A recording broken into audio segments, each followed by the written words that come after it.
এই কাহিনীটা হচ্ছে অসীমের কাহিনী। পুরো নাম অসীম সাহা। এটা হচ্ছে আপনার ঢাকার উত্তর অঞ্চলে যেখানে বন্যা হচ্ছে এই একটা এলাকার কাহিনী। তো যাই হোক, ঘটনায় চলে যাই। ঘটনা হচ্ছে যে অসীম সাহা ওরা যেখানে থাকতো ওই গ্রামটা হচ্ছে প্রধানত মানে হিন্দু প্রধান গ্রাম, বেশিরভাগ মানুষ সনাতন ধর্মাবলম্বী। আচ্ছা, যে ওখানে থাকতো এবং ওরা মোটামুটি বেশ শান্তিপ্রিয় একটা অঞ্চল ছিল, সেখানে মানুষের মধ্যে খুব ভালো একটা হারমোনি বিরাজ করত। তো যাই হোক, এরকম একটা অঞ্চলে একবার একটা মানে ঝগড়াঝাটি হয় একটা মানুষের মধ্যে আর কি, দুজন মানুষের মধ্যে কিছু মানুষের প্রবলেম হয়। তো সেখানে একজনকে কেউ মেরে ফেলে আর কি। আচ্ছা, এবং বেশ পিটিয়ে মেরে ফেলে আর কি। মেরে ফেলার পর যাকে মারা হয় তার পরিবারের তেমন কোনো মেম্বার ছিল না সেখানে, ঠিক আছে। এবং আপনার সে বেশ মানে অনাথ টাইপের একজন মানুষ। আচ্ছা, তো তার মানে দাহ বা তাকে সৎকার কে করবে এটা নিয়ে বেশ আলোচনা হয় কিছু মানুষের মধ্যে। তো লাস্টে অসীম হচ্ছে তাদের দায়িত্বপ্রাপ্তদের মধ্যে একজন হয়, যে বলে যে ঠিক আছে আমি এটাই করব। তো এই বাদ বিবাদের মধ্যে রাসেল ভাই সন্ধ্যা হয়ে যায় আর কি। তো সন্ধ্যা হয়ে যায় এবং রাতের বেলা এরকম দাহ করা এগুলো অনেক কঠিন একটা জিনিস, এরকম জিনিস হয় না সাধারণত। তো যখন অসীম দায়িত্ব পায়, সে আরো কিছু মানুষকে অ্যারেঞ্জ করার চেষ্টা করে যাদেরকে নিয়ে সে কাজটা করবে, এবং সেখান থেকে শ্মশানঘাটটা বেশ দূরত্বে ছিল আর কি, মানে ডিস্টেন্সটা বেশ ভালোই ছিল। তো সে খুঁজে খুঁজে মানুষ পাচ্ছে না, খুব চিন্তিত যে আমি কিভাবে নিয়ে যাব, এবং অন্যান্য যে রিচুয়াল গুলা মানে পরিষ্কার করা, তাকে ই করা, এগুলো কেমনে করবো, কাঠের বন্দোবস্ত আর অনেক কিছু আছে। তো সব মিলায় সে লাস্টে তার সাথে দুজন মানুষ পায় যারা মানে এই ব্যাপারটা তাকে হেল্প করতে রাজি হয়, কিন্তু তাদের শর্ত থাকে যে আমরা তোমার সাথে লাশটা নিয়ে যাব এবং ওখানে শ্মশানঘাটে নিয়ে এরপর আমরা দায়িত্ব পালন করতে পারবো না, আমরা চলে আসবো, এবং তারপরের কাহিনীগুলো আমরা হয়তো এখানে চেষ্টা করবো ই করতে। তো যাই হোক, তো সমস্যা হয়ে যায়, একটা ডেড বডি ক্যারি করতে কিন্তু রাসেল ভাই মিনিমাম 4 জন মানুষ প্রয়োজন হয় নিয়ে যাওয়ার জন্য, সেটা কিন্তু 3 জনের কাজ, খুব কঠিন একটা ব্যাপার। তো তারা যেটা করে, একটা আপনার মাচার মতো তৈরি করে 3 পাশে বাঁশ দিয়ে, এবং একজন সামনে থাকে, পেছনে 2 জন, এইভাবে করে তারা বডিটাকে ওখানে নিয়ে যাওয়ার ব্যবস্থা করে।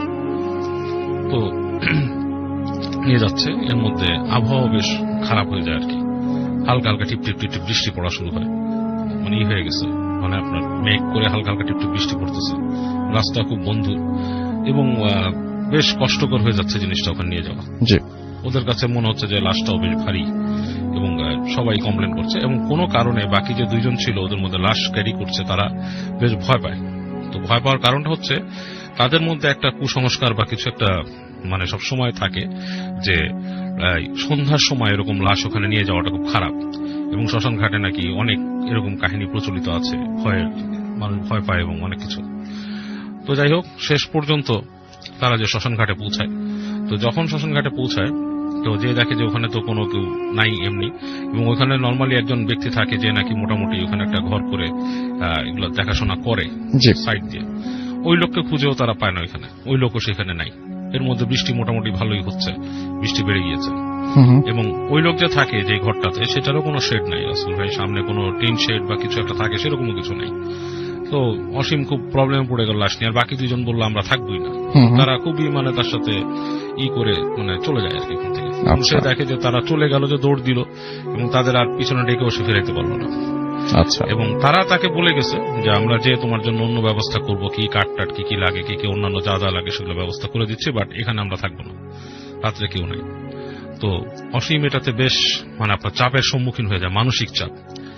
একটা লাশ নিয়ে বসে আছে, বৃষ্টি হচ্ছে, এবং সেই আপনার কোনো শেড পাচ্ছে না সেটাকে রাখার জন্য, এবং যে একটা কাপড় টাপড় দিয়ে পেঁচাই দিয়েছিল সেটাও ভিজে গেছে, লাশটা অলরেডি ভিজে গেছে। তো সে একটা লাশ নিয়ে বসে থেকে খুব ভয় পায় রাসেল ভাই। তো এক সময় সে যেটাকে করে, ওই ঘরটার একদম কাছে নিয়ে সে মনে করে যে আমি ঘরটাকে ঢোকার ব্যবস্থা করি, দেখি কিছু করা যায় কিনা। তো গেটটাকে চাপ দেয়, দেখে যে গেটটা খুলে গেছে, ভেতরে ঘর, এবং সে মানুষ আসে দেখে, ও ভেতরে ঢুকে যে দেখে ওখানে কোনো মানুষ নাই, মানুষ থাকার কথা ছিল। একজন তাকে এমনিও খুঁজে পায়নি, সে মানুষও নাই, এবং ঘরটার মধ্যে কেউ থাকে সেরকম অবস্থাও না, সেরকম কোনো কিছু মানে না কিছু দেখা যাচ্ছে মানুষ না। থাকলে একটা বিছানা বালিশ কিছু একটা থাকে, কিছুই নাই ঘরটার ভেতরে। তো সে ওই লাশটাকে নেয়, নিয়ে ওই ঘরের মধ্যে রাখে, রেখে সে চুপচাপ বসে থাকে ঘরের মধ্যে। বাইরে বৃষ্টি হচ্ছে, বৃষ্টির তোড় বাড়তেছে আস্তে আস্তে। এখন সে মনে করে যে এখন কি করব, কোনো মতান্তর নাই, এমন যে তার কাছে যে কিছু খাবার দাবারও আছে সেরকমও না। তো বেশি বসে আছে। একসময় তার একটা ঝিমুনির মতো লাগে। তো ঝিমুনির মতো যখন লাগে তখন সে হঠাৎ করে দেখে যে কি জানি কাঁদতেছে, খুব গলায় কাঁদতেছে, মানে আপনার মানে করুণ স্বরে একটা কান্নার শব্দ শুনে। তো ও ধর্মর করে উঠে বসার পরে দেখে যে কান্নার শব্দটা ঘরের কোণার থেকে আসতেছে। এখন কিছু দেখা যাচ্ছে না, অন্ধকার।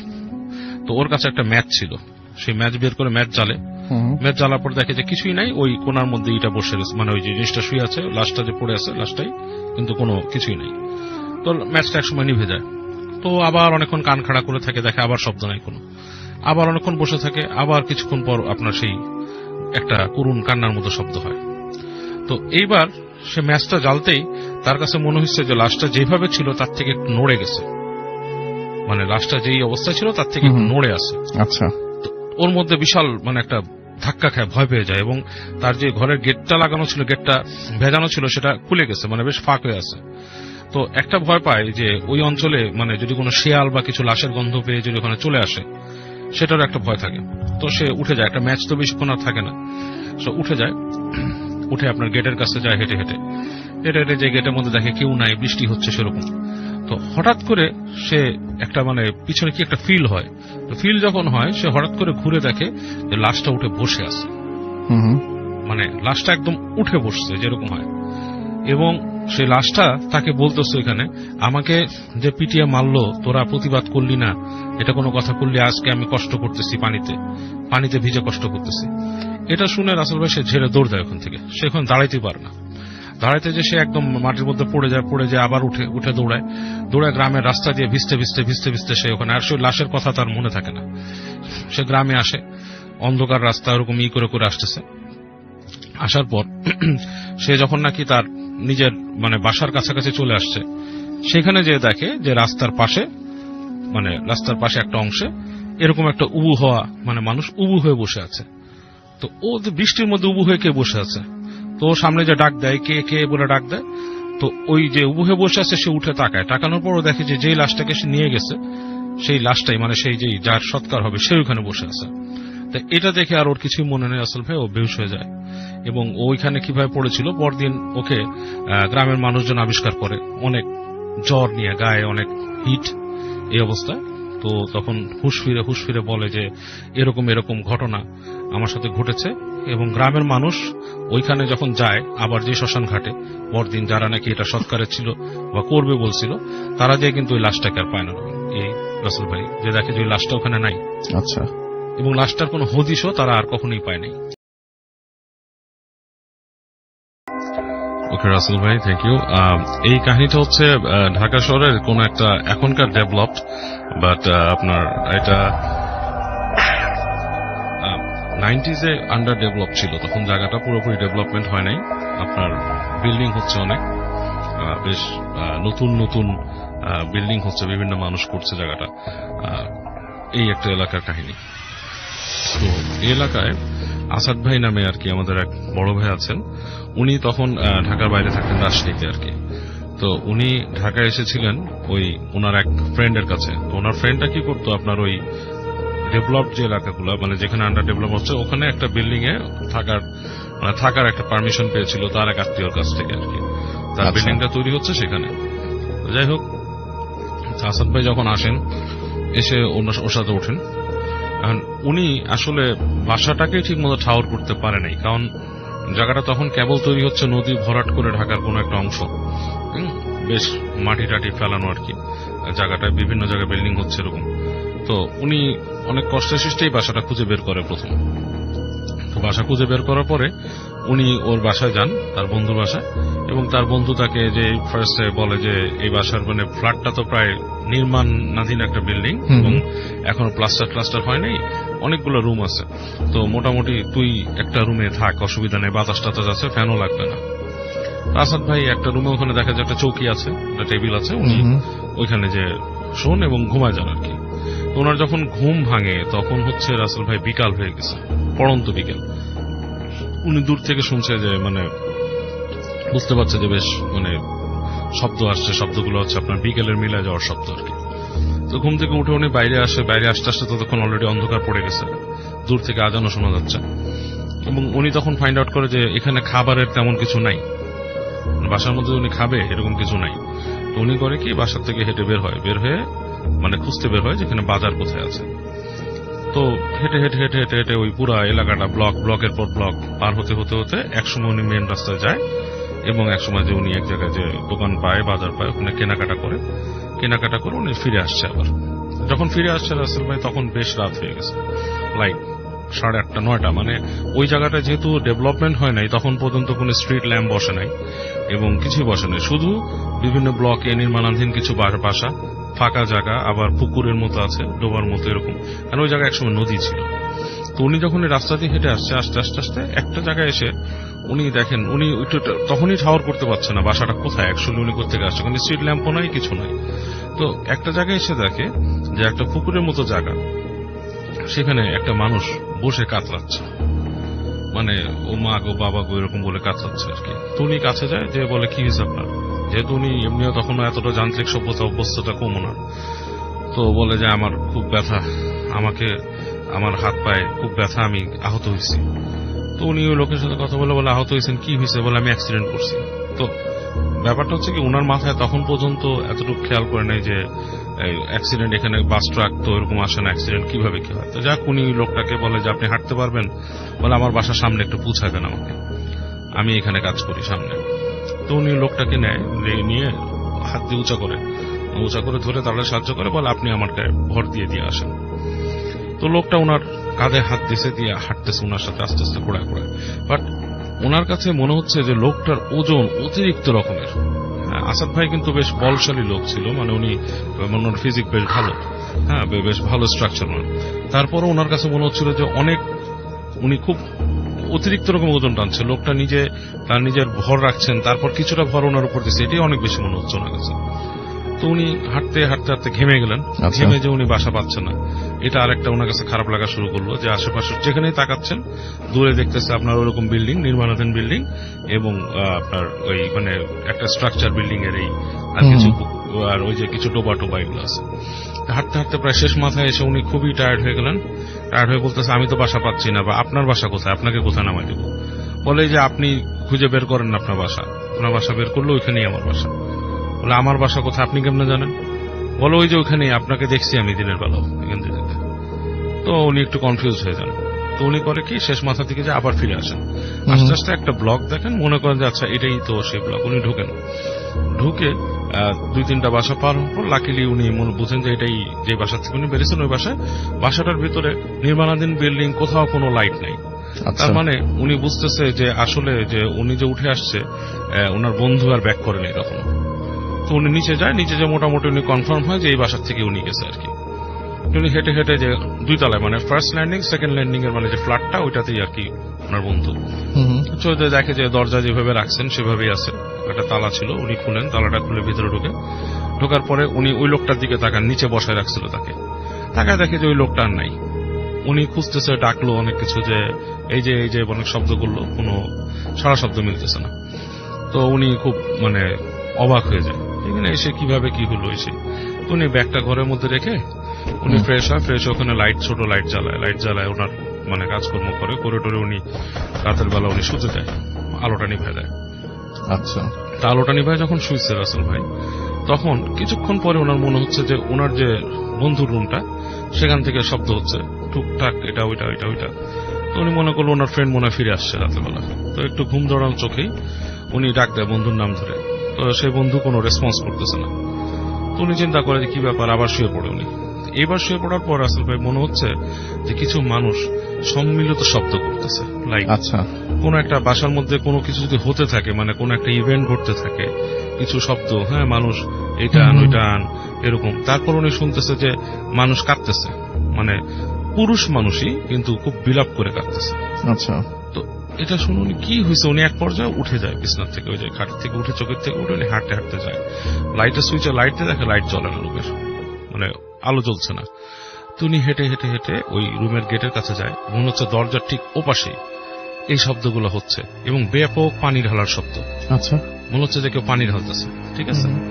এবং উনি যে গেটটা খুলে দেখে যে ওইখানে কিছু নাই, ওই ফাঁকা জায়গাটা দোতলার এই সাইড যেটা ছাদের মতো আছে, ওই জায়গায় মনে হচ্ছে কিছু মানুষ শুয়ে আছে, একজনকে শোয়া রাখছে আর পানি ঢালতেছে মানুষ।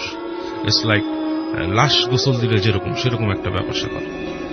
তো উনি এটা দেখে উনি একটু অবাক হয়, যেহেতু উনি মানে আপনার শহরের না একদম, হ্যাঁ, উনি জিনিসটাতে ওনার ভয় লাগলেও উনি একটু সাহস করেই ওই ছাদের ওখানে যায়। ওখানে যখন যায় দেখে কেউ নাই, মানে ওই যে মানুষগুলো ছিল কেউ নাই, কিন্তু লাশের মতো যে শোয়া রাখছে বডিটা আছে। তো বডিটা দেখে উনি যখন কাছে যায়, উনি আস্তে আস্তে হেঁটে বডিটার কাছে যায়, কাছে যেয়ে দেখে একটা মানুষ শুয়ে আছে। ইটস সিমস লাইক, মানে দেখলে মনে হচ্ছে এটা একটা লাশ, কিন্তু মানে প্রাণ নাই, ঠিক আছে। কিন্তু উনি তাকায় দেখে, খেয়াল করে যে যেই লোকটাকে উনি নিয়ে আসছে সাথে করে, এটা ওই লোকটা ওখানে শুয়ে আছে। তো উনি এটা লাশ কিনা শিওর হওয়ার জন্য, বা মানে এভাবে পড়ে আছে কিভাবে শিওর হওয়ার জন্য উনি গায়ে হাত দিয়ে দেখে হাতটা, আপনার শরীরটা পুরো ঠান্ডা বরফের মতো শক্ত হয়ে আছে শরীরটা। তো উনি খুব মানে অবাক হয়ে যায় যে এটা কিভাবে সম্ভব এরকমই।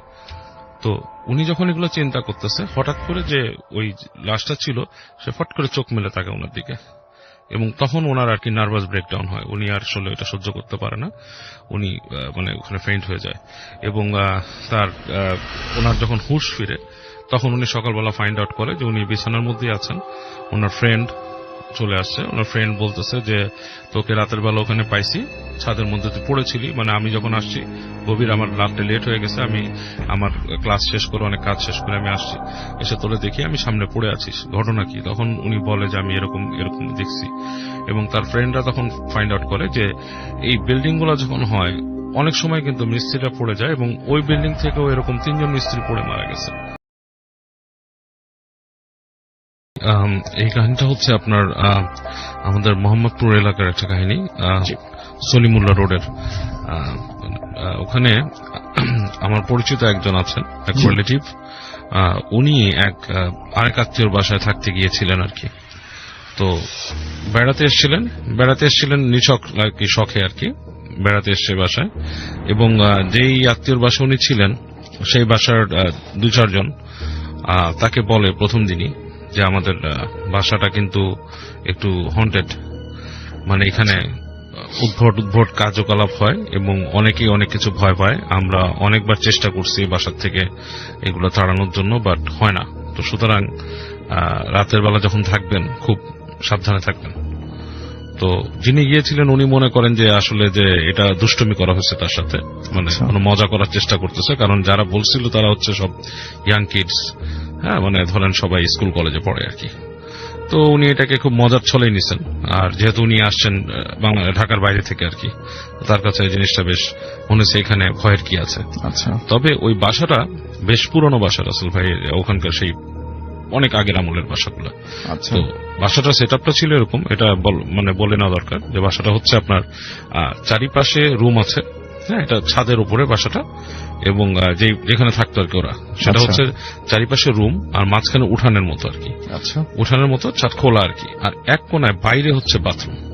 আচ্ছা, তার মানে বাথরুম ইউজ করতে গেলে উঠে দরজা খুলে সেই ছাদের খোলা অংশটা দিয়ে হেঁটে যেতে হয় বাথরুমে আর কি। বুঝতে পেরেছি। তো এরকম একটা মানে বাসায় যখন উনি থাকছে, তো ওনাকে থাকতে হয়েছে আর কি একটা ড্রয়িং রুমের পাশে গেস্ট রুম, এবং ওইখানে আর কি আর কেউ থাকবে না, ওনাকেই থাকতে দিচ্ছে ওখানে। তো উনি রাত্রেবেলা ঘরের মধ্যে আছে, উনি বলল যে প্রথম যখন আমি রাত্রে থাকছি, তো প্রথম তো একটু আনইজি লাগেই, একটা নতুন বাসায় আসছি, সবার সাথে গল্প গুজব করে বাসায় আসছি, এবং মানে তারা অনেক হাসি ঠাট্টাই করছে আমার সাথে, সুতরাং ভয়ের ইটা প্রথম ছিল না, বাট আনইজি লাগছিল ফার্স্ট। আচ্ছা, তো যখন শুইছে তখন ছিল রাসেল ভাই শীতকাল, ঠান্ডার সময়, মানে আপনার টেম্পারেচার তখন ধরেন বেশ ফল করছে, মানুষ অলরেডি লেপ নেওয়া শুরু করছে আর কি।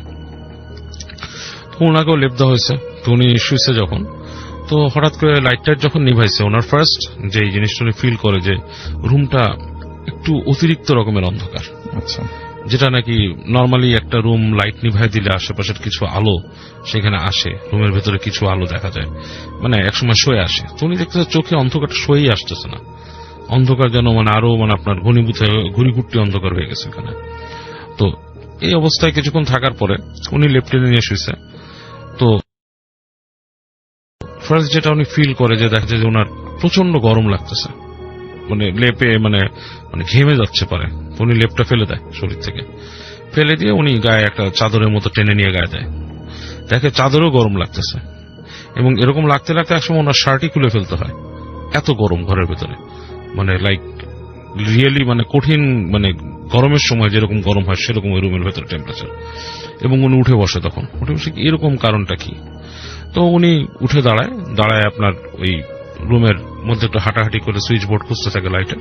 এই সময় উনি ফিল করে যে পাশের রুমে, ওনার যে পাশের ড্রয়িং রুমটা, ওখানে মনে হচ্ছে যে মানুষ ঘুমাচ্ছে, লাইক নাক ডাকার শব্দ আসতেছে, মানে কেউ নাক ডাকলে ঘর ঘর করে শব্দ আসে। উনি বলতেছে যে ওনার জানা মতো ওইখানে কেউ থাকে না, ওই রুমে কাউকে থাকতে দেওয়া হয়নি, এই ড্রয়িং রুমের পাশের রুমটাতে উনি একাই ঘুমাচ্ছেন। তো উনি তখন একটু চিন্তা করে যে ওনাকে কি ভয় দেখানোর চেষ্টা করতেছে, মানে ওই পাশের রুম থেকে কেউ আরেকটা দরজা দিয়ে ঢুকছে বা সামথিং লাইক দ্যাট, এরকম চিন্তা করে। তো যেহেতু উনি গ্রাম থেকে আসছে, ওনার বেশ সাহস, উনি ওই রুমে আস্তে আস্তে পাটি পিটিপে যায়, এবং রুমে ঢোকার পরে ওনার মনে হয় যে কারো একটা উপস্থিতি আছে রুমের ভেতরে। লাইক একটা মানুষ থাকলে কিন্তু রাসেল ভাই বোঝা যায় যে এখানে আরেকজন, মানে আরেকটা সত্তা এখানে খুব আছে, স্বাভাবিক, সেরকম একটা টের পাওয়া যায়, উপলব্ধি করা যায়। হ্যাঁ, এবং নাক ডাকার শব্দটা থেমে গেছে, কিন্তু একটা যে নিঃশ্বাস নেওয়ার শব্দ ওখানে আছে, মনে হচ্ছে কেউ নিঃশ্বাস নিচ্ছে। তো উনি একটু থতমত খেয়ে যায় খাওয়ার পরে। এবং ব্যাপার হচ্ছে যে উনি যে রুম থেকে আসছে ওই রুমে কিন্তু প্রচন্ড গরম, পাশের রুমটা ঠিক সেম ভাবেই ঠান্ডা, প্রচন্ড ঠান্ডা। মনে হচ্ছে যে হঠাৎ করে এয়ার কন্ডিশনে গরম থেকে ঠান্ডা বেরোলে যেরকম একটা অনুভূতি হয় সেরকম। আচ্ছা। তো উনি থতমত খেয়ে যায়, উনি আবার ব্যাক করে রুমে আসছে, এসে উনি খুঁজে খুঁজে লাইটের সুইচটা দিয়ে লাইট জ্বালেছে। লাইট জ্বালানোর পর দেখো ওই রুমে কিছুই নাই, যে রুম উনি ছিল ওই রুমে উনি একাই। তো উনি পাটি পিটি আবার যায় ওই রুমে, দরজাটা খুলে ফেলে, এই রুমের আলো ওই রুমে পড়ে, দেখো ওই রুম কেউই নাই, সুন্দর সাজানো গোছানো সোফা সেট এবং কিছুই নাই, নাথিং, নোবডি ইজ দেয়ার। এবং ওই রুমে ঢোকার জন্য যে দরজাটা, আরেকটা দরজা আছে ওই রুমে ঢোকার জন্য, কিন্তু সেটার আপনার ছিটকিনি তোলা। আচ্ছা। তো এটা দেখে উনি বেশ ঘাবড়া যায়, ভয় পায় তখন। এবং ইন দ্য মিন টাইম উনি যে রুমে ছিলেন ওই রুমটাও ঠান্ডা হয়ে গেছে, বেশ ঠান্ডা। তো উনি তখন ভাবতেছে যে ঘটনাটা কি ঘটলো, এটা কি আমার মনের ভুল, নাকি আমি খাওয়া দাওয়ার কারণে শরীরে তো ব্লাড প্রেশার বাড়ছে বা সামথিং, যাই হোক। তো উনি লাইটটা নিভাই দিয়ে উনি শুতে যায়। তো এই সময় ওনার ফিল হয় যে আমি একটু রেস্টরুমে যাব। তো রেস্টরুমে যেতে গেলে ওনাকে দরজা খুলে যেতে হবে সামনের উঠানে। তো উনি আস্তে করে নর্মালি যে রেস্টরুমের দরজাটা, ওনার নিজের রুমের দরজাটা খুলে উঠানে যখন যায়, দেখে যে বাথরুমের পাশে যে গোসলখানাটা, সেখানে কে জানি বসে আছে, মানে একটা মানে পুরুষ মানুষের মতো মূর্তি বসে আছে এখানে। তো উনি চিন্তা করতেছে কে বসে আছে, ওনার মামা কিনা। ওনার প্রথমে সন্দেহ হয়েছে যে আমার মামা মনে হয় ওখানে বসে আছে। তো উনি করছে কি, হেঁটে বের হয়েছে ওখান থেকে, বের হয়ে ওই হেঁটে ওই যে বসে আছে তার দিকে যাচ্ছে। কয়েক পা যাওয়ার পরই উনি হঠাৎ ফাইন্ড আউট করে যে ওনার মামা কিন্তু একটা কাপড় আলখেল্লার মতো পরে ওখানে বসবে না, যে বসে আছে গোসলখানার কাছে সে পুরো একটা আলখেল্লার মতো পুরো পরা। আচ্ছা। এবং উনি মুখ দিয়ে মামা মানে ম ডেকে ফেলছিল। এই সময় দেখে আস্তে করে ওইখান থেকে ঘাটটা ফিরাচ্ছে যে বসেছিল। আচ্ছা। এবং উনি তখন ফাইন্ড আউট করে রাসেল ভাই যে বসে আছে সে আসলে অস্বাভাবিক রকমের লম্বা। আচ্ছা। যেটা নাকি কখনোই ওনার মামার শেপ হবে না, ইটস লাইক 7-8 ফিট লম্বা কিছু একটা। এবং মাথাটা যে ঘুরাইছে, ওনার দিকে যখন তাকায় উনি দেখে ওখানে ফেস বলে কিছু নাই, ইটস পুরাই অন্ধকার। সে ঝেড়ে একটা চিৎকার দিয়ে দৌড় দিয়ে ঘরে ঢুকে, এবং চিৎকার শুনে অন্য রুম থেকে মানুষ বের হয়ে আসে, এসে ওনাকে দেখে কি হয়েছে। উনি বলে যে আমি এরকম দেখছি। তো বলছে তোমাকে না বলছি যে এখানে উল্টাপাল্টা জিনিস আছে, এভাবে বেরো না। বাচ্চারা বলছে, আমি এর জন্য বিশ্বাস করিনি। বলছে না, আসলে এরকম আছে, এবং আমরা নানা রকম জিনিস এখানে ফেস করি, এরকম অনেক কিছু দেখা যায়। তো সুতরাং বাবা এখানে থাকো না। তো উনি কোনো মতে একলা থাকতে রাজি হয়নি, ওই বাসার আরো 2টা ছেলে ওখানে এসে ওনা থাকে, এবং পরদিন উনি চলে যাবে বাসার থেকে রাসেল ভাই। তো এটা ছিল একটা ঘটনা। সেকেন্ড ঘটনা আমরা শুনেছি। আরেকটা ছোট ঘটনা আছে। এই ঘটনাটা বলার কারণ হচ্ছে রাসেল ভাই, এই খুব ছোট ঘটনা, এবং এই ধরনের ঘটনা আমরা মাঝে মাঝে শুনি, কিন্তু এই ঘটনা বলাটার আমার একটা মানে বিশেষ কারণ হচ্ছে যে আমাকে ঘটনাটা শেয়ার করেছে মানুষটা খুবই পায়াস দেখলে বোঝা যায় এবং অকারণে মিথ্যা কথা বলার মতো মানুষ সে না। আচ্ছা। হ্যাঁ, এবং সে মানে সোয়ার টু গাড আমাকে মানে সে মানে আপনার আল্লাহর কসম খেয়ে সে বলেছে যে ঘটনাটা সে ঘটেছে এবং সে নিজে প্রত্যক্ষদর্শী। আচ্ছা। এর জন্য এই ঘটনার প্রতি আমার একটা ইন্টারেস্ট জন্মে যায়। আচ্ছা। এটা হচ্ছে যে তার না, ওর নাম হচ্ছে আপনার সুমাইয়া সামিয়া। হ্যাঁ, বেশ খুব একটা বয়স্ক না, মিড এজের মানে অল্প বয়সী একজন, বাট স্টিল মানে বেশ মনে হয়েছে যে ঘটনাটা একদমই সত্যি ঘটনা। তাদের বাড়ি হচ্ছে গরু নদী। তো ওখানে একদিন রাতের বেলা সে, তার মা এবং তার এক খালা কোন এক জায়গা থেকে একটা অনুষ্ঠান থেকে ফিরছিল রাতের বেলা। আচ্ছা। এবং গ্রামের রাস্তা বেশ অন্ধকার এবং অন্ধকারে কিছু একটা দেখা যায় না আর কি, মানে বেশ অন্ধকার। হাতে একটা ফ্ল্যাশ লাইট ছিল, ফ্ল্যাশ লাইট মারলে কিছু একটা দেখা যায় বা দেখা যায় না। আচ্ছা। তো হেঁটে যেতে যেতে হঠাৎ করে নাকি দূরে একটা ছায়া মূর্তির মতো দেখা গেছে, বেশ লম্বা টাইপের, যে কিছু মানে কেউ একজন আসছে। তো তার মা মনে করছে যে এটা হয়তো কোনো মানে মানুষ রাস্তা ক্রস করছে এবং দূর থেকে অবয়ব দেখে যে মনে হচ্ছে কোনো মহিলা মানুষ। আচ্ছা। তো ঠিক ওর মাকে ক্রস করে গেছে। তোর মা যখন ক্রস করে গেছে ওর মায়ের হাতটা নাকি যে লাগছে তার হাঁটুতে। আচ্ছা। ব্যাপারটা বুঝেন, হাত কিন্তু হাঁটুতে লাগছে, লম্বা। হ্যাঁ। তখন তাদের নাকি একটু গা ছমছম করে উঠছে তার মায়ের, যে আমার হাত হাঁটুতে লাগছে মানে বেশ লম্বা। রাইট। তখন উনি নাকি ফ্ল্যাশ লাইট মারছে ঘুরে, এবং ওই যে যে কাহিনী বলছে সেও ওখানে প্রেজেন্ট ছিল, ও ওখানে তাকাইছে ফ্ল্যাশ লাইটের সাথে সাথে। আচ্ছা। এবং যেটা দেখছে রাসেল ভাই, যে মানে ফ্ল্যাশ লাইটটা মারার পর আলোটা যে পড়ছে পায়ের উপরে বিশেষ করে। এবং এই ঘটনাটা কেন আমার কাছে তাৎপর্যপূর্ণ, সারা জীবন শুনে আসছি রাসেল ভাই যে পিশাচের পা ঘোরানো থাকে পেছন দিকে, এবং সে আমাকে যে ঘটনাটা বলছে যে সে কসম খেয়ে বলছে যে পা পেছন দিকে ঘোরানো ছিল, পায়ের নখগুলো ছিল ট্রায়াঙ্গুলার শেপের। আচ্ছা। এবং দেখছে একটা মানে লাইক কাপড় একটা পরা, কাপড়ের কালারটা মানে লাইট কালারের একটা কাপড়, এবং পাটা পেছন দিকে ঘোরানো, পায়ের নখগুলো এরকম বড় বড় ট্রায়াঙ্গুলার শেপের, এবং আলোটা পড়ার সাথে সাথে সেটা বাঁশঝাড়ের মধ্যে ঢুকে গেছে। আচ্ছা। ওকে। হ্যাঁ, তো এই ওর চলে আসছে, এসে আসার পরে মানুষকে বলছে, মানুষ শুনছে, বাট ওরকম কেউ তো এরকম কেউ ওখানে থাকে না, এত লম্বা এরকম পা ঘুরানো কি। ওকে রাসেল ভাই, যে স্টোরিটা শেয়ার করব এটা অ্যাকচুয়ালি বেশ অনেকদিন আগে ঘটে যাওয়া আমার নিজের সাথে একটা ঘটনা। এটা হয়েছিল আপনার রাঙ্গামাটি জেলায়।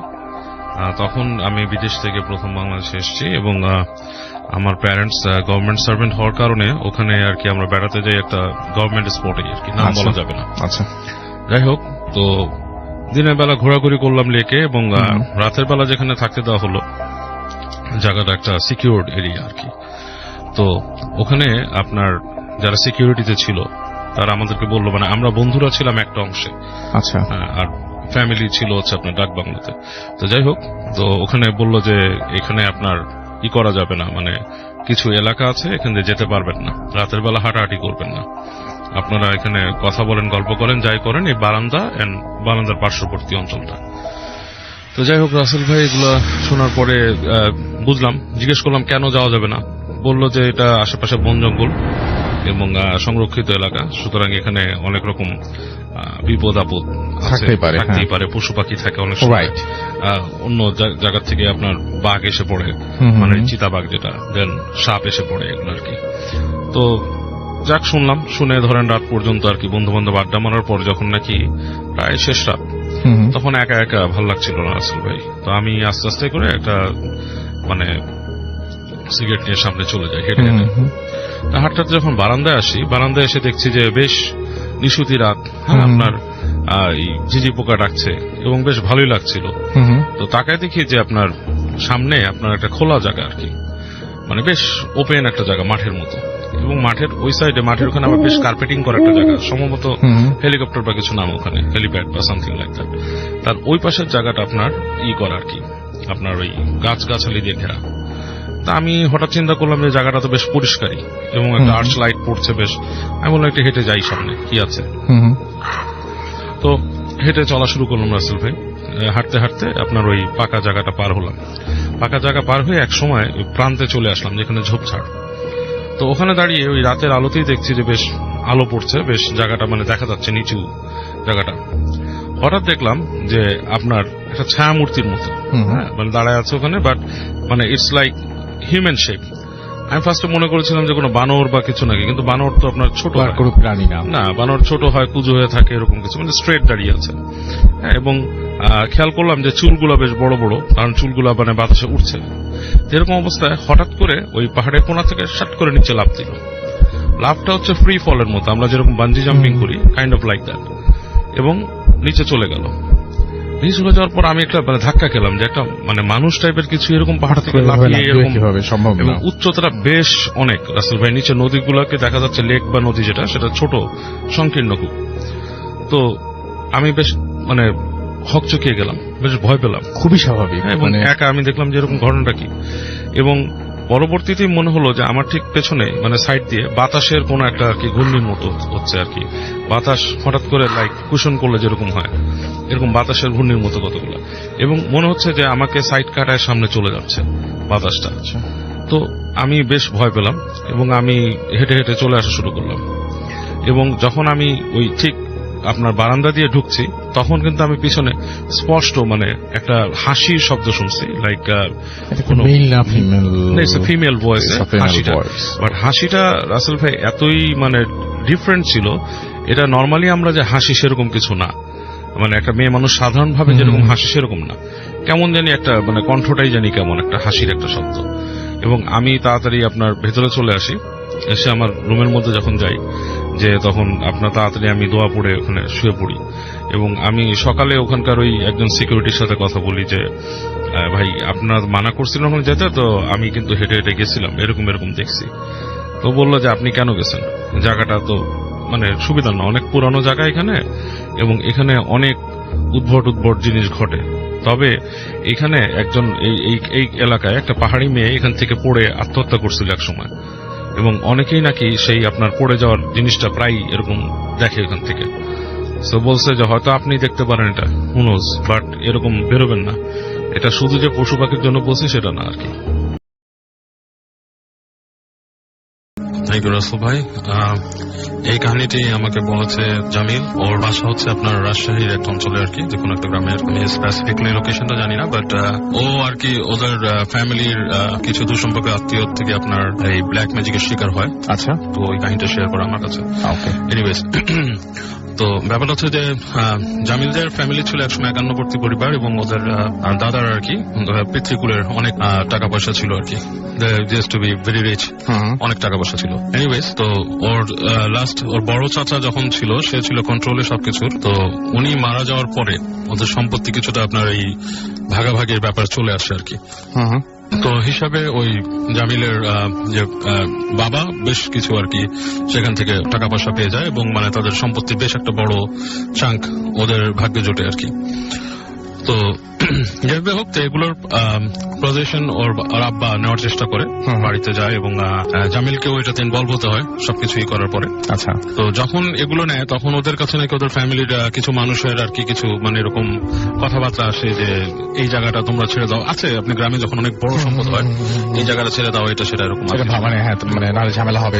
তো ওর বাবা তখন বলে যে আসলে আমি এখন ডিসাইড করতে পারছি না, আমার বড় ছেলে ও দেখুক, আমরা বাসায় একটা ডিসিশন নেই, তখন আমরা ঠিক করবো কাকে কোনটা ছাড়বো।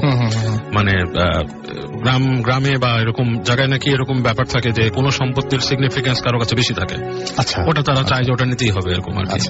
দেখা যাচ্ছে এই একটা অঞ্চল, সেটা একজনের ভাগে পড়ছে, বাট এটা আরেকজন চায়, থিংস লাইক দ্যাট। আচ্ছা, তো এরকম আলোচনা এক পর্যায়ে মানে ওর বাবা বলে যে এখন কিছুই করবো না, আমরা যেটা পাইছি ওটা নিয়ে আসি, তারপর আমরা চিন্তা ভাবনা করে তোমাদের সাথে কথা। এইভাবে করে আর কি ওর বাবা একটা সেটেলমেন্টে যায়, বাট কিছু মানুষ ওদের প্রতি হ্যাপি ছিল না আর কি তখন থেকে। এনিওয়েজ, তো জামিল যখন নাকি আপনার ইন্টারমিডিয়েট শেষ করে আর কি অনার্সে ভর্তি হয়, এরকম সময় নাকি ওর লাইক সাইকোলজিক্যাল বিহেভিয়ারটা একটু চেঞ্জ হয়। তো সে বলে যে আমি পরিবারের সাথে থাকতে পছন্দ করতাম, খাওয়া দাওয়া করতাম, বাসায় একটা ফ্যামিলি টাইপ ছেলে ছিলাম আর কি। বাইরে বন্ধুদের সাথে যতটা সময় কাটাই, বাসায় একটু বেশি কাটাতাম। তো আমার ওই সময়টাতে এমন একটা চেঞ্জ আসলো যে আমি বাসায় থাকতেই চাইতাম না, বাইরে বাইরে থাকতাম, বাইরে ঘুরতাম। হ্যাঁ, রাতের বেলা বন্ধুর বাসায় থাকতে ভালো লাগতো বেশি। দেখা যেত যে এরকম মানে সবসময় এইভাবেই সময় কাটাতাম আর কি। সময় আমার লাইফ স্টাইলটা চেঞ্জ হয়ে গেল, পড়াশোনাটাও চেঞ্জ হয়ে গেল। সে একটা বাংলাদেশের বেশ রেপুটেড একটা ইউনিভার্সিটিতে চান্স পেয়েছিল। তো সেখানে যে পড়াশোনারও ক্যারিয়ারেরও খুব খারাপ অবস্থা বানিয়ে ফেললো। সে বুঝতে পারছিল না, নিজের অজান্তি নাকি হচ্ছিল। তো ফ্যামিলি সবাই বলে যে ছেলেটা আসলে যেটা করতেছে সেটা হচ্ছে যে সে উচ্ছন্নে গেছে আর কি।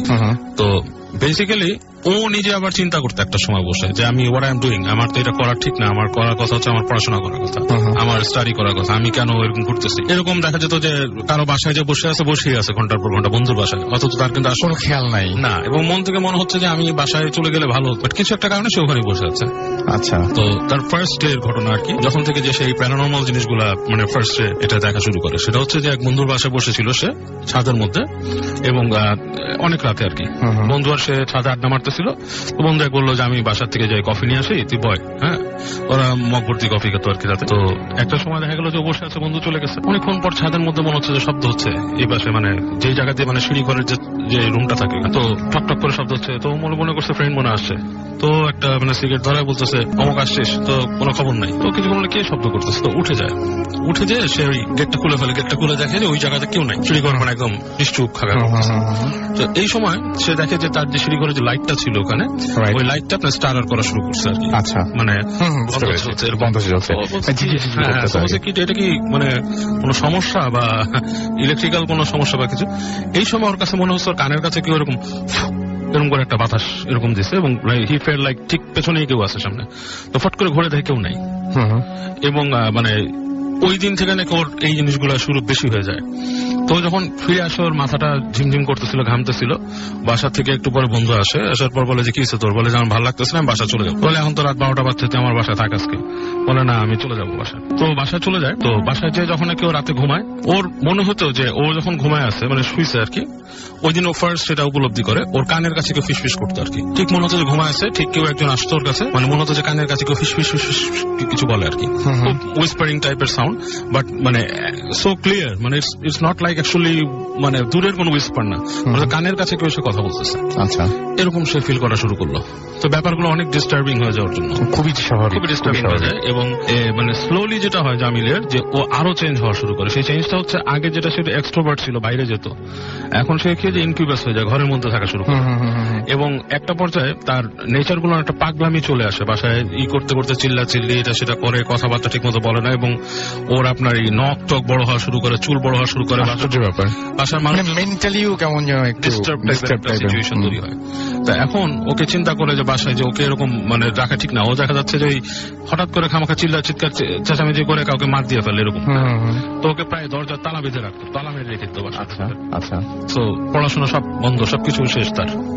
তো ওর আব্বা একবার এরকম বাসার মধ্যে তার বাবার একটা ফ্রেন্ড আসছে আর কি, বয়স্ক আর কি। তো উনি এসে বলতেছে যে ওখানে গড়গড় করতেছে কে তোমার বাসায়, তোমার ওই যে রুমটার ভেতরে বলছে কেউ গর্জন করতেছে এরকম। ও এরকম করতো, পাগলামি করতো, দরজা লাথি মারতেই করতো। তোর বাবা বলতেছে এটা আমার ছেলে, এই ওর কিছু সমস্যা হয়েছে। কি সমস্যা হয়েছে? তো উনি যে দেখে আর কি, ওই বাসার গেটের কাছে যায়, যে ওদিকে দেখে, বলে যে আমাকে খুলে দেন দরজা। বলে না, ও উল্টা পাল্টা আচরণ করতে পারে আপনার সাথে, ব্যাপার না। তারপর অনেক রিকোয়েস্ট করার পর দরজাটা খুলে দেয় আর কি, দেখার জন্য আর কি। তো বলছে বাবার ফ্রেন্ড যখন গেছে কথা বলতে, তখন নাকি সে পুরা অনেকটাই নর্মাল, খুব ভদ্র মতো তার সাথে কথা বলতেছে, সালাম দিয়ে এটা সেটা। তো বলছে তুমি এরকম করো কেন? তো ওইখান থেকে বলতেছে যে না আমি তো ওরকম করি না, আমি কোথায় আমাকে খামা কাটকা রাখছে এখানে। তো উনিও বেশ কনফিউজড হয়ে যায়। তো যখন ওনারা চলে যাচ্ছে গেট দিয়ে, তখন নাকি গেটটা যখন লাগাই দিচ্ছে, তখন নাকি পিছন থেকে শুনে একটা গালি দিছে, ওই বাবার ফ্রেন্ডকে গালি দিছে। তো উনি তখন বুঝে ব্যাপারটা, উনি ওই ওর বাবাকে বলে যে দেখো ব্যাপারটা হচ্ছে যে তোমার ছেলেকে কেউ কোনো কিছু করছে বা কোন রকম পজেসড হয়েছে তোমার ছেলে, এটা নর্মাল না।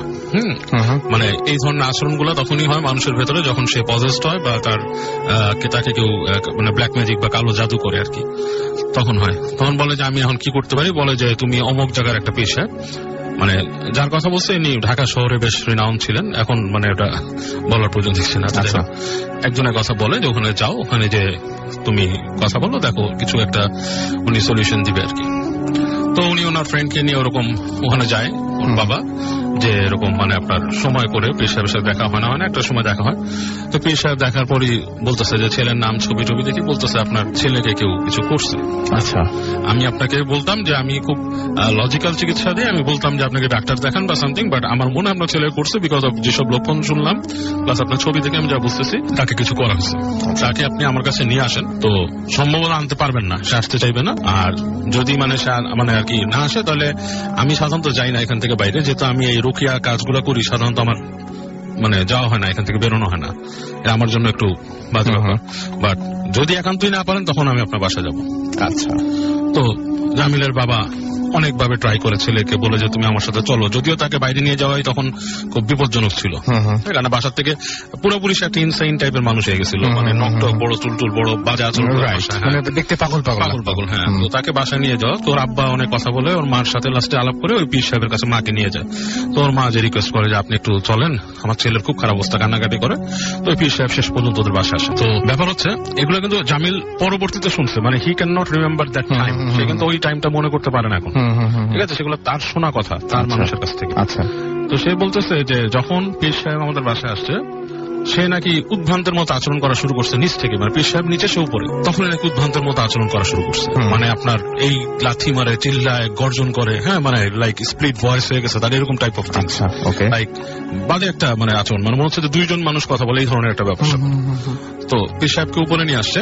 পীর সাহেব আসার পরে ওদের বাসায় নিয়ে আসলো, আসার পরে ওদের যে ওর রুমে নিয়ে যাওয়ার জন্য গেট খুলে দেয় আর কি। তো ঢোকার পর নাকি পীর সাহেবকে দেখি সে অকথ্য ভাষা গালাগালি শুরু করছে, এটা সেটা এটা বলার পর তো পীর সাহেব কিছু দোয়া টোয়া পড়ে তাকে বসেছে, বসায় কথা বলছে অনেকক্ষণ। তাদের মধ্যে এক ধরনের তর্ক হয় রাসেল ভাই। তর্কটা সাধারণত আমরা অনেক সময় মুভিতেও দেখি, ইংলিশ ছবিতেও যখন দেখা যায় আপনার কোন রকম এক্সোসিজম হয় তখন হয়, বাট এই ধরনের জিনিসটা খুবই ন্যাচারাল জিনিস, এটাকে জানি কেউ সিনেমেটিক না ভাবে। কারণ অ্যাকচুয়ালি জিন সম্প্রদায় কিন্তু অ্যাকচুয়ালি তারা ইন্টেলিজেন্ট হলেও তাদের মাথায় কিন্তু এবং তাদের ইন্টেলিজেন্স থাকলেও তারা কিন্তু আমাদের সাথে থেকে লজিকে দুর্বল।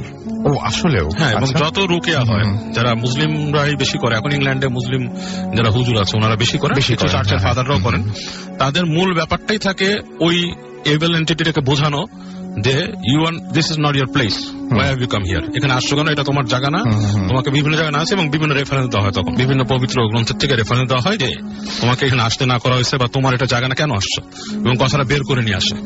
এবং এরকম একটা ডিবেটের মাধ্যমে কিন্তু ওইটা বলে ফেলে থাকে, বুঝছেন, যে ওই ইসের ভেতর থেকে যে আমাকে পাঠানো হয়েছে, আমি এখানে আসতে চাই না, বাট এটা আমার কাজ না, আমাকে পাঠানো হয়েছে, এবং আমাকে যেহেতু জব অ্যাসাইন করা হয়েছে ওকে শেষ, মানে ওকে এরকম তিলে তিলে শেষ করার জন্য আমি এটা করি ছাড়। তো যাই হোক, তো ওনাকে ওই যিনি পীর সাহেব উনি কনভিন্স করেন যে তুমি এটা পারবা না, এবং তাকে ওই সময়ের জন্য তাকে ওখান থেকে তার মধ্যে থেকে স্প্লিট করে দেয়, সরাই দিয়ে তাকে কিছু তাবিজ দেয়, মানে কিছু লেখা টাকা, মানে দোয়া লেখা, এগুলো বলে পানি টানি পড়ে খায়, বিভিন্ন রকম জিনিসপত্র দেয় আর কি। বলে যেটা একটা তালিজমান দিয়ে বলে যে এটা সবসময় তার সাথে রাখতে হবে, এবং আপনার ছেলেকে সবসময় আপনারা দোয়া পড়বেন, এবং সবসময় আপনারা প্রত্যেক ওয়াক্তে যখন নামাজ পড়বেন ছেলের রুমে আসবেন, মানে আপনারা আয়াতুল কুরসি পড়বেন, ফু দিবেন, এবং তাকে সবসময় এভাবে ট্রিট করবেন, এটা নিয়ম। এবং আরো কিছু তাদের প্রসিজার বলে দেয় যে এই কাজগুলো করতে হবে, এবং এরপর থেকে তারা ওই ট্রিটমেন্টটা শুরু করে। এবং আজব ব্যাপার রাসেল ভাই, যে যেদিন ওই পীর সাহেব থেকে ঝেড়ে গেছে ওই দিন একটা লম্বা ঘুম দেয়, ঘুম দেয় পরদিন সকাল থেকে না, সে পুরোপুরি বলে যে তার কিছুই মনে নেই তার আগের দিনের কথা, সে এতদিন কি হয়েছে, তার চুল দাড়ি কেমনে লম্বা হয়েছে, হি ক্যান নট রিকল এনিথিং। আচ্ছা, এবং তার এগুলো সব নষ্ট কাটা হয়। যখন তাকে পরবর্তী জিজ্ঞেস করে যে জিনিসগুলা কি, তুমি কি এরকম হয়েছিল কেন, সে ভাষা কিছু জিনিস মনে করতে পারে। আচ্ছা, সেটা হচ্ছে যে সে ধরেন যে ঘুমায় আছে, তাকে মানে কেউ এসে জানলা দিয়ে নিয়ে যাওয়ার চেষ্টা করতো বাইরে, কিন্তু ওই যে লোহার গ্রিল এটার জন্য পারতো না। তারপর তাকে আরো কিছু জিনিস দেখাতো, মানে একটা আজব ওয়ার্ল্ড দেখাতো, যে ওয়ার্ল্ডটা সে কখনো দেখে নাই। আচ্ছা, এরকম কিছু ওয়ার্ল্ড দেখাতো, এবং আরো কিছু আজে বাজে মানে জিনিস সে দেখতো, যেটা ধরেন যে বিভৎস চেহারা, তারপর মানে এই ধরনের মানে ডিলিউশনের মধ্যে ওকে নিয়ে যেত সবসময়, ঠিক আছে। এবং মানে এই মানে ব্যাপারগুলোর মধ্যে সে যেত, সেগুলো ভাষা সে মনে করতে পারে, বাট সবকিছু মনে করতে পারে না। তো ওই পীর সাহেব যেটা করছিল, তাদের বাসার যে বারান্দা গাছের গোড়া থেকে অনেকগুলো তাবিজ বের করছিল, এবং ওই ছেলের রুমের থেকে একটা চামড়া বের করে নিয়ে আসছিল পরবর্তীতে। চামড়াটা কোনো মানে পশুর মতো আর কি চামড়া, অ্যান্ড মানে এটা কোন পশুর চামড়া নোবডি ক্যান আন্ডারস্ট্যান্ড, অ্যাকচুয়ালি এটা ডিফারেন্ট, টেক্সচারটাই ডিফারেন্ট ছিল। এবং এটা দেখা বলছিল যে এগুলো আপনার ছেলেকে দিয়ে ক্ষতি করা হয়েছে, এবং আপনার ছেলেকে মানে শেষ করে দিতে চাইছিল এরা, যাতে আপনার পরবর্তী বংশধর না থাকে বা কিছু একটা, এন্ড থিংস লাইক দ্যাট। আর ব্ল্যাক ম্যাজিকের কথা উনি বলছে যে ব্ল্যাক ম্যাজিকটা করা হয় যেটা করা হয় যে কোনো একজন যে করতেছে সে সিম্পলি লয়ের বাইরে যে মানে রিলিজিয়াস ল যেটা কোনো কিছু না মেনে করছে, কোনো কিছু না মেনে সে অপোজিট যেটা নাকি ইভিল, যেটা শয়তানকে তারা করতেছে, এবং শয়তান যে কোনো একটা জিনকে চালান করে দিতেছে কাজগুলো করার জন্য। জিন বা ডিমন, অনেকে ডিমন হিসাবে জানেন, অনেকে জিন, তাদেরকে চালান করে দিতেছে, এবং সে তার কাজটাই হচ্ছে অ্যাসাইন থাকে যে একে একদম শেষ করে দেওয়া।